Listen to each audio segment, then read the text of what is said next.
Pour couper court aux supputations nées du projet de révision constitutionnelle, le porte-parole de la présidence gabonaise dispose d'une ligne de défense qui rappelle la nécessité de combler le vide juridique qui mettait en mal la loi fondamentale dans des situations antérieures.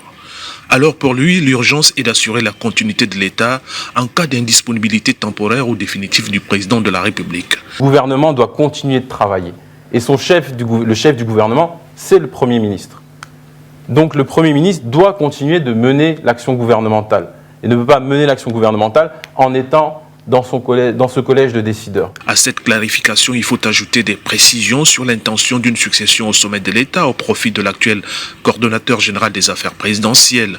Cette interprétation du texte querellé, qui hante une bonne partie de la classe politique, est battue en brèche par le pouvoir de Libreville. Si le coordonnateur général des affaires présidentielles souhaitait se présenter à la présidence de la République en cas de vacances, il ne pourrait pas faire partie du collège.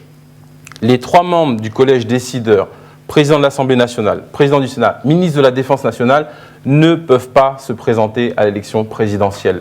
Ça a été le cas aussi en 2009 avec Madame la présidente du Sénat, qui ne pouvait pas être candidate. Donc, ce projet de révision est en passe d'être transmis au Parlement dominé par le parti au pouvoir. Entre-temps, la présidence dénonce l'instrumentalisation du débat par l'opposition à son profit.